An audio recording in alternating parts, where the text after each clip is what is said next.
السلام علیکم۔ کیا آپ جانتے ہیں کہ یورپ میں کبھی ایک عظیم اسلامی سلطنت قائم تھی جہاں علم، فلم، عدل اور عظمت کی مثالیں قائم ہوئیں؟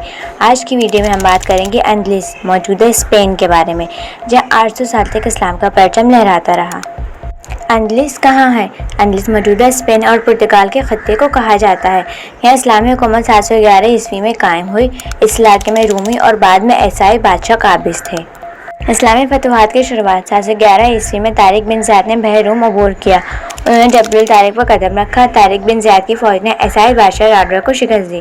جنگ کے بعد آہستہ آہستہ پورا اسپین مسلمانوں کے زیر قبضے آ گیا۔ اندلس میں علم و ترقی کا دور۔ مسلمانوں نے اندلس کو علم، فن، سائنس، طب اور فن تعمیر کا مرکز بنا دیا۔ کرتبہ دنیا کا سب سے ترقی یافتہ شہر بن گیا۔ ہزاروں مساجد، لائبریریاں اور یونیورسٹیاں قائم ہوئیں۔ مسلمان، عیسائی اور یہودی اسکالر مل کر تحقیق کرتے تھے۔ اندلس میں امن، انصاف اور تعلیم کی مثالیں دنیا میں کہیں نہ تھیں۔ خلافت امویہ سے زوال تک۔ خلافت دمشق کے بعد عبد الرحمن الداخل نے اندلس میں اموی خلافت قائم کی۔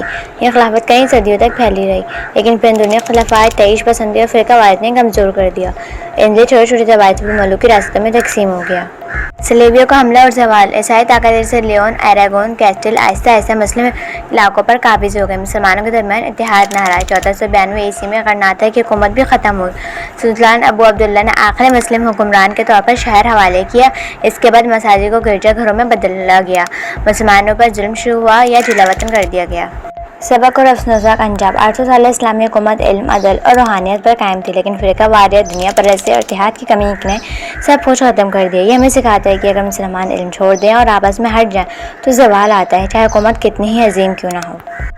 اندلس صرف ایک علاقہ نہیں، یہ مسلمانوں کے ماضی کی عظمت، شان اور انجام کا عکس ہے۔ اگر ہم نے تاریخ سے سبق نہ سیکھا تو وہی انجام دوبارہ ہو سکتا ہے۔ اس ویڈیو کو لائک کریں، دوسروں تک پہنچائیں اور تاریخ کو زندہ رکھیں تاکہ ہم دوبارہ غلطیاں نہ دہرائیں۔